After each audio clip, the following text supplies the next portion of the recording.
नमस्कार, मैं हूं जितेंद्र जैन और आप देख रहे हैं खबर समय जगत। आइए नजर डालते हैं आज की कुछ मुख्य खबरों पर। भोपाल मध्य प्रदेश के खंडवा जिले के पवित्र तीर्थ ओमकारेश्वर और वहां से नीचे के इलाकों में आई बाढ़ के लिए प्राकृतिक आपदा नहीं बल्कि मध्य प्रदेश के मुख्यमंत्री शिवराज सिंह चौहान जिम्मेदार है। यह कहना है कांग्रेस प्रदेश प्रभारी रणदीप सुरजेवाला का। उन्होंने कहा कि यह सर्वविदित है कि भगवान जगतगुरु शंकराचार्य की मूर्ति के उद्घाटन का कार्यक्रम 18 सितम्बर को प्रस्तावित था और इसके पहले 15 सितम्बर को मुख्यमंत्री को ओमकारेश्वर जाना था। मुख्यमंत्री को एक रपटे पर से होकर कार्यक्रम स्थल पर पहुंचना था, इसलिए प्रशासन ने ओमकारेश्वर बांध के फाटक बंद रखे ताकि रपटे के ऊपर से पानी न आ जाए। 15 सितंबर को मुख्यमंत्री ओमकारेश्वर पहुंचे, जबकि उससे पहले ही बांध में लगातार पानी बढ़ रहा था, जिसके चलते बांध के फाटक खोलने की बहुत आवश्यकता थी। लेकिन प्रशासन पर अघोषित दबाव था कि बांध के फाटक न खोले जाएं, इसलिए कई दिन की बरसात के बावजूद बांध में पानी बढ़ने दिया गया। जब मुख्यमंत्री ने 15 सितंबर का कार्यक्रम पूर्ण कर लिया, उसके बाद बांध के फाटक एकदम से खोल दिए गए और ओमकारेश्वर तीर्थ क्षेत्र तथा नदी के बहाव के निचले इलाकों में बहुत तेजी से बाढ़ का पानी घुसा। स्थानीय निवासियों ने बहुत स्पष्ट शब्दों में यह बात सार्वजनिक की है। इस तरह अचानक आई बाढ़ से तीर्थ नगरी ओमकारेश्वर के बहुत से मकानों में पानी भर गया और कई मकान क्षतिग्रस्त हो गए। शिवराज सरकार को तत्काल इस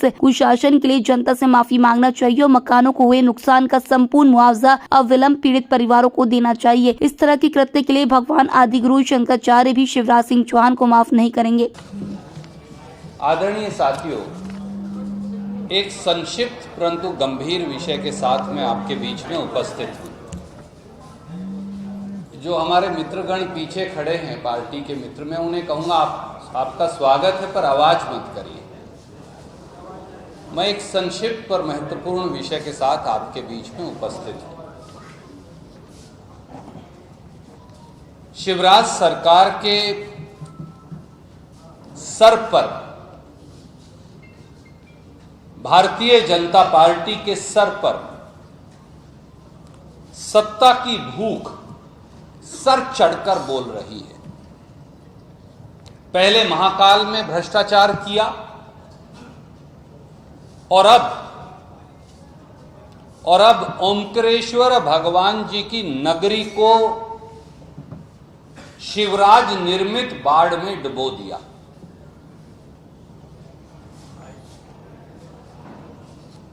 भारतीय जनता पार्टी ने, विशेष तौर से मुख्यमंत्री शिवराज सिंह ने अलौकिक सत्ता के खिलाफ एक घिनौना अपराध किया। हमने देखा कि 11 सितंबर को जो ओमकारेश्वर जी पर डैम है, उसकी कैपेसिटी थी 47%। मैं ये सरकार के आंकड़ों के आधार पर कह रहा हूं। और 17 सितंबर तक वो लगभग 84.5% हो गई। इस बीच में मुख्यमंत्री श्री शिवराज सिंह चौहान को वहां जाना था, जहां आदि गुरु की मूर्ति का निर्माण हो रहा है, शंकराचार्य जी का, क्योंकि वहां पुल ही कभी नहीं बनाया। 18.5 साल की सत्ता में एक रपटा है, जिसे अपन खड़ी बोली में मध्य प्रदेश में कह देते। मुख्यमंत्री को तकलीफ ना हो जाए, इसलिए डैम से हमेशा धीरे धीरे पानी छोड़ते हैं, वो पानी बंद कर दिया। और जैसे ही शिवराज सिंह चौहान गए, रात के 1 बजे बगैर नागरिकों को सूचित किए, बगैर ओमकारेश्वर जी की धर्म नगरी को सूचित किए, रात को 1 बजे 23 के 23 गेट खोलकर 12,000 क्यूसेक पानी छोड़ दिया। टेलीविजन चैनल, अखबार धीरे धीरे दिखा रहे हैं, लिख रहे हैं, जैसे जैसे ये बात सामने आ रही है कि किस प्रकार से रात में 1 बजे जब पानी छोड़ा, उससे घर, दुकान, आश्रम सब तबाह हो गए। कोई सूचना नहीं दी गई। और पहली बार भगवान शिव के ज्योतिर्लिंग तक की सीढ़ियों तक पर पानी बहता नजर आया। इनका बस चलता तो शायद डबो देते, वो तो बम बम भोले की कृपा। बाबा केदार में जो हादसा हुआ तब भी मंदिर को कुछ नहीं हुआ। तो शिवराज सरकार ने, भारतीय जनता पार्टी सरकार ने अलौकिक सत्ता के खिलाफ अपराध किया। भगवान आदिगुरु शंकराचार्य भी कभी इस पाप के लिए उनको माफ नहीं करेंगे। पहले महाकाल में अखंड भ्रष्टाचार किया और अब ओमकारेश्वर धाम धर्म नगरी को बाढ़ की तबाही में डुबो दिया। और यह पहली बार नहीं, कारम धाम में भी इन्होंने यही किया था। कारम बांध में जब भ्रष्टाचार की हवस की भेंट उस बांध को चढ़ा दिया गया था और ब्लैक लिस्टेड कंपनियों के साथ क्या क्या खेल हुआ था आपने अनेकों बार लिखा। तो लौकिक सत्ता ने आज अलौकिक सत्ता के खिलाफ अपराध किया और इस अपराध का जवाब मध्य प्रदेश के 8.5 करोड़ लोग मुख्यमंत्री शिवराज सिंह चौहान से मांगते हैं। हमारी मांग है कि मुख्यमंत्री शिवराज सिंह चौहान सामने आए, धर्म नगरी ओमकारेश्वर जी के हर नागरिक से और मध्य प्रदेश के लोगों से माफी मांगे और जो तबाही धर्म नगरी ओमकारेश्वर में हुई है उसका अगले 1 हफ्ते के अंदर पूरा मुआवजा दिया जाए। मुझे इस समय यही कहना था। इस विषय से जुड़ा पहले कोई सवाल और फिर कोई और सवाल होगा तो वो लेंगे। भयंकर जनाक्रोश से जो आवेशित मध्य प्रदेश की जनता है उसको इस प्रकार के ऊल जलूल बयानात से भ्रमित नहीं किया जा सकता। मैंने भाजपा के कुछ नेताओं माननीय नरोत्तम मिश्रा जी और दूसरे लोगों का बयान देखा। नरोत्तम मिश्रा जी अक्सर लड़कियों के कपड़े, हीरोइन की ड्रेसेस, फिल्मों के गाने, क्योंकि वो कानून व्यवस्था तो देखते नहीं, वो इन बातों के लिए अक्सर सुर्खियों में छपास की बीमारी से पीड़ित हैं। मैं केवल ये कहूंगा, भाजपा और नरोत्तम मिश्रा समेत सब नेतागण, माननीय गण, वो राजनीतिक संतुलन खो बैठे हैं। शिवराज जी, अभी तो फिल्म का ट्रेलर और फिल्म शुरू होनी है, जो मध्य प्रदेश के लोग दिखाएंगे, एक गाने से ही डर गए। और मनोज भाई, आपको और मैं मेरे सब आदरणीयों को ये याद दिलवाऊंगा, क्योंकि इन्हें भारतीय परंपरा और कुर्बानी की परंपरा की जानकारी नहीं। इस मंच पर मेरे भाई हैं कर्नल, वो बैठे हैं। ये शब्द इस नौजवान ने मुझे दिए क्योंकि इन्होंने वर्षों तक सियाचिन से लेकर कश्मीर तक सेवा की थी। जब हमारे कफन हमारे घरों में आते हैं ना, हमारे बेटे बेटियों के, एक गाना है कुर्बानी का, मैं कर्नल ने मुझे दिया तो ये शब्द वहां से लिए और धड़कन उन शब्दों की ली।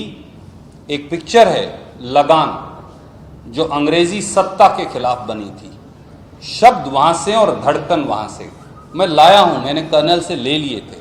मैं चाहूंगा मनोज भाई, आप सब आदरणीय इसे देखें, ताकि किस प्रकार की बातों पर हम उतर आए हैं और कहां राजनीतिक डिस्कोर्स को ले जा रहे हैं। जिस मित्र ने बनाया, बहुत कोशिश की, तो ये मैंने आपको बताया क्योंकि जब वो लिख रहे थे तो कर्नल ने मुझे कुछ दिया, क्योंकि इन्होंने वो पीड़ा सही है ना, अपने मित्रों को कफन में लेकर जाने की और उन्हें कंधा देने की।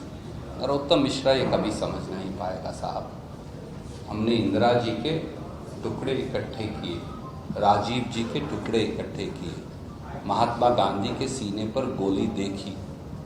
हमने आप इसी प्रांत में नंद कुमार पटेल जी और विद्याचरण शुक्ला जी का छलनी सीना देखा है। हमने पंजाब के हमारे मुख्यमंत्री के कितने टुकड़े थे, मैं बाई चांस मौके पर था, एक एक टुकड़ा इकट्ठा करके हमने पिरोया है, इसलिए हमें कुर्बानी की पीड़ा पता है। और जो लोग इस प्रकार की सस्ती और घटिया बात कर रहे हैं, मैं उन्हें यही कहूँगा, भैया उनको नमस्कार, क्योंकि राजनीति जो है वो मुद्दों और विषयों पर होगी। अभी तो एक गाने से ही शिवराज जी डर गए, आगे आगे क्या होगा। असली में मैं आपको बात बताऊं, हरियाणा मेरी माँ कहा करती थी ये, तो मैं इसलिए उन्हीं, मेरी माँ पढ़ी लिखी नहीं पर ज़्यादातर पीएचडी से ज़्यादा बुद्धिमान है, जैसे हमारे बुज़ुर्ग लोग होते, उन्होंने ही मुझे पढ़ाया लिखा है। वो कहती थी कि कभी भी नकलची बच्चों के पास मत बैठना, वो खराब कर देंगे करियर, चौपट कर देंगे। ये शिवराज सिंह चौहान ऐसे ही व्यक्ति है, ये ना कुछ पढ़ते लिखते नहीं है, और इस वजह से ये इस प्रकार की उलझलूल बातें कहते रहते हैं। असली में तकलीफ है, आपको सबको मालूम है, 11,400 किलोमीटर की जन आक्रोश यात्रा चल रही है, जो कल से चालू, गणेश चतुर्थी जी का शुभ अवसर है, उस पर चालू हो जाएगी। और वो लगभग 15 दिन मिनिमम, कुछ यात्रा 17 दिन तक चलेगी। रैली होनी थी 2 अक्टूबर को, इसलिए मैंने और माननीय कमलनाथ जी ने, गोविंद सिंह जी ने, दिग्विजय सिंह जी ने, हमने पार्टी को इतना ही अनुरोध किया कि साहब पार्टी की कोई भी रैली हो, हम स्वीकार है, शर्माते हैं, करेंगे, सिर्फ ये यात्रा हमें 1 हफ्ता बंद करनी पड़ेगी, ये उसका खाता है। तो अगर हो सके तो इस पर पुनर्विचार हो जाए। मुझे बताइए इसमें क्या बुरी बात है, क्योंकि फिर कोड ऑफ कंडक्ट आएगा 10 अक्टूबर के करीब, फिर हमारी यात्रा बीच में रह जाएगी अगर 1 हफ्ता बंद कर देंगे। रैली करेंगे तो 1 हफ्ता तो तैयारी करेंगे उसकी सर। तो इस पे उनको क्यों पीड़ा हो रही है, उनके पेट में क्यों दर्द हो रहा है? दर्द ये है, किसी तरह से भी शिवराज सिंह चौहान ये चाहते हैं कि जन आक्रोश यात्रा बंद हो जाए। अब इसका माननीय खड़गे साहब और कांग्रेस पार्टी निर्णय कर लेगी, जो हुक्म पार्टी का होगा उसे हम करबद्ध लागू कर देंगे। इस बार जो महाकाल में हुआ, और मैं सिंहस्थ घोटाले की बात भी आपसे करूंगा, वो तो जग जाहिर है, मैंने भी देखा, आपने भी देखा। हर वो व्यक्ति जो महाकाल के दरवाजे पर मन्नत मांगने, दर्शन करने, सर झुकाने, आदर स्वरूप अपनी स्वेच्छा से, अपनी भावना से, अपने संस्कारों से जाता। मुझे एक बात समझ में नहीं आती, मैं ये पहले भी कहा, पर एक भिन्न विषय को लेकर कहा। शिवराज सिंह चौहान हर बात को लेकर महाकाल की बात करते हैं, जब महाकाल की मूर्तियां उखड़ उखड़ कर नीचे गिर रही थी, और वो मूर्तियां तो प्रतीकात्मक हैं, पर कहीं ना कहीं वो जीवंत भी हैं, क्योंकि हमारा विश्वास जीवंत है। इसलिए मूर्तियां मनुष्य के द्वारा बनाई गई, पर विश्वास जीवंत है। और अगर विश्वास जीवंत है तो शिवराज सिंह जी इस प्रकार का महापाप करके आपको नींद कैसे आती है, आप सो कैसे पाते हैं, आप मुख्यमंत्री की कुर्सी पर बने कैसे? और मैं आपसे वचन देता हूं कि भारतीय राष्ट्रीय कांग्रेस की सरकार 8.5 करोड़ लोगों के आशीर्वाद से ही बनेगी। जनता ही असली भगवान है, असली धर्म, असली भगवान स्वरूप प्रदेश और देश की जनता है। और जब प्रदेश और देश की जनता का आशीर्वाद हमें मिलेगा तो हम अगली सरकार बनाएंगे। वो अगली सरकार, कांग्रेस की वो अगली सरकार, पहली मंत्रिमंडल की बैठक में इस बात पर निर्णय करेगी कि महाकाल घोटाला हो या दूसरे घोटाले हो, जो महापाप जिन्होंने भगवान को भी नहीं बख्शा, उन पर पहली बैठक में हम ये निर्णय करेंगे कि एक सीमाबद्ध समय के अंदर इसकी जांच हो। तो जिस गाने की चर्चा कर रहे थे, सर एक सेकंड आप तशरीफ रखिए, मैं आपकी सब अगला सवाल आप ही तो आप वो जिस गाने की चर्चा कर रहे थे, शायद क्योंकि इनका पाकिस्तान से बहुत रिश्ता, ये अक्सर पाकिस्तान के गाने देखते रहते, हमें तो पता भी नहीं। तो नरोत्तम मिश्रा और शिवराज सिंह शायद पाकिस्तान के गाने ज़्यादा देखते, हिंदुस्तान के देखते तो इन्हें पता चल जाता। असली में भारतीय जनता पार्टी के सहयोगी हैं हरियाणा में, जहाँ से मैं आता हूँ, जजपा उस पार्टी का नाम है। उन्होंने उन्हें मुख्यमंत्री बना रखा है, दुष्यंत चौटाला। उनकी पार्टी ने उस गाने की हूबहू हर चीज कॉपी की थी। हमने तो तब भी नहीं उठाया, क्यों इस तरह की बातों में हम इंडल्ज नहीं करेंगे, पर मैं आपको वो भेज दूंगा। ये मेरे मित्र जो हैं पीयूष भाई, वो आपको भेज देंगे। आप जरूर दोनों गानों को, पाकिस्तान वाला गाना नरोत्तम मिश्रा से ले लीजिएगा और ये दूसरे वाला जो है जजपा का हम भेज देंगे। और अगर उनमें थोड़ा सा भी विवेक बचा है तो आज मैं ये कहता हूं, आज अपने डिप्टी चीफ मिनिस्टर को बर्खास्त करो, दुष्यंत चौटाला को, पाकिस्तान की पार्टी का गाना कॉपी करने के लिए, और पाकिस्तान भेज दो। राजेश भाई, एक बात तो साबित हो गई, यात्रा शुरू होने से पहले ही शिवराज जी का ब्लड प्रेशर ऊपर हो गया। पंडित जी, आज उन्हें टेल्मा एएम की गोली भेजी, मेरा आपसे ये अनुरोध है। और अगर किसी और प्रकार के उपचार है तो डॉक्टर सेल को बोलिए। पर मैं उनसे अनुरोध करूंगा, वो जब बीजेवाईएम के अध्यक्ष थे तब भी हमसे हारते थे, मैं उनका काउंटर पार्ट था, और उन्हें हर बार वाजपेयी जी लताड़ते थे कि नालायक, इससे सीख लो कैसे चलाते हैं। ये तो सर एक सेकंड, मेरी बात वो भूल जाती है ना सर बीच में। तो मुझे ये लगता है जन आक्रोश यात्रा, जो आक्रोश लोगों का है, वो केवल उसे प्रदर्शित करेगी, लोगों की भावनाओं, लोगों की मुद्दों, लोगों की तकलीफों, लोगों की पीड़ा, लोग जिस प्रकार से व्यथित हैं, विचलित हैं, वो बेरोजगारी हो, वो महंगाई हो, वो भ्रष्टाचार हो, वो कुशासन हो। और इसीलिए कि अब वो एक्सपोज होने वाले हैं जनता के सामने बेनकाब होने के डर से, शिवराज सिंह चौहान जी अब हमारी इस 11,400 किलोमीटर की यात्रा से विचलित हैं।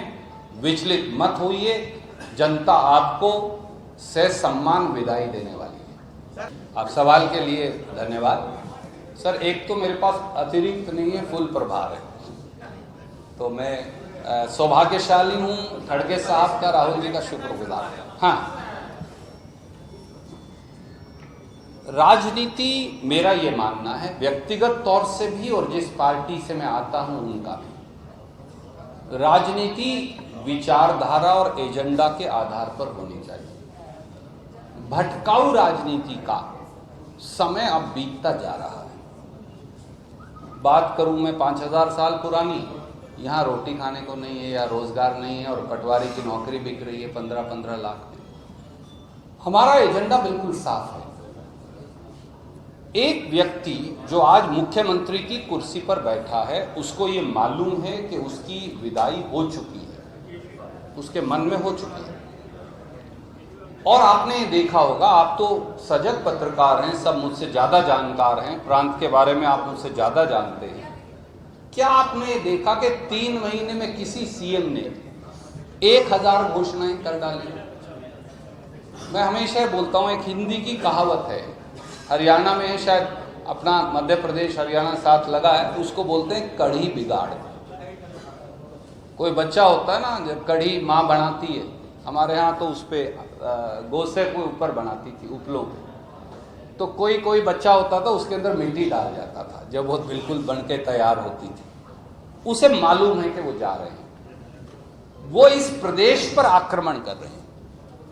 मैं बहुत सोचकर ये शब्द कह रहा हूं। शिवराज सिंह चौहान ने इस प्रदेश के भविष्य पर पिछले 3 महीने से लगातार हमला बोल रखा। कोई बोलता है आपका साहब मेरी 10,000 रुपए तनख्वाह थी, 18 साल से मैं रो रहा हूं। अरे कोई बात नहीं पंडित जी, आप 90,000 लेके जाओ। ये बोले मेरा 20,000 का ग्रेड था, अरे 50,000 का ग्रेड कर दो भैया इसका। वो दोनों हाथों से प्रदेश की तबाही करने पर लगे। मन में शायद आप भी ये स्वीकार करेंगे, जाते जाते जो सत्यानाश कर जाओ वो करके जाओ, ताकि प्रदेश में सुचारू सरकार ना चल सके। कांग्रेस ये कभी नहीं करती। हमने कर्नाटक में क्या किया, मैं 1 मिनट जरूर लूंगा, आप सबसे गुस्ताखी है। हमने वहां 4 बड़े वादे किए थे। महिलाओं को 2000 रुपए देंगे, ये सारा कॉन्सेप्ट सर वहीं से आए। उस समय हमने सबने बैठ के सोचा, क्योंकि महंगाई इतनी ज्यादा है। हमने 18 साल बाद नहीं दिया, सरकार बनने के 35 दिन के अंदर 1 करोड़ 10 लाख महिलाएं रजिस्टर हो चुकी सर, जिनको पैसा जा रहा है, राहुल जी करके आए। 1 crore 25 lakh sir end of the year पे हो जाएगा। 36,000 करोड़ रुपया, जो दुनिया की सबसे बड़ी महिला डीबीटी स्कीम है, और एक परिवार में एक ही महिला को देते हैं सर, वो हमने लागू करके दिखाई।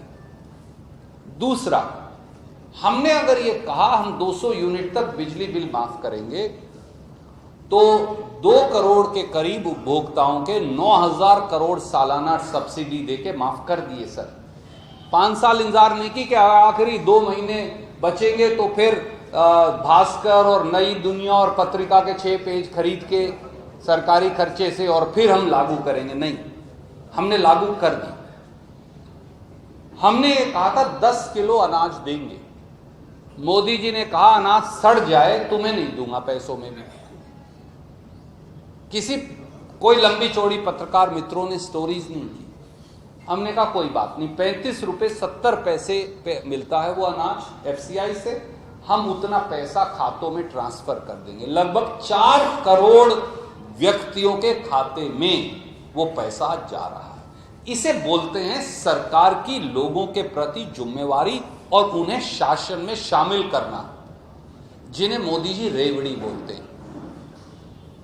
और जो यहां हो रहा है वो 18 साल के बाद 30 दिन पहले लॉलीपॉप बांट रहे हैं, बस लागू कुछ नहीं करना। ये सर अंतर है।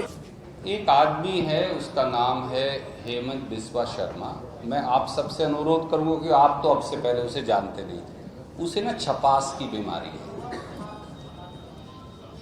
मैं उसे बहुत पहले से जानता हूं। छपास की बीमारी है। उल्फा सुल्फा से भी उनका क्या कनेक्शन है मैं नहीं कहूंगा आज यहाँ।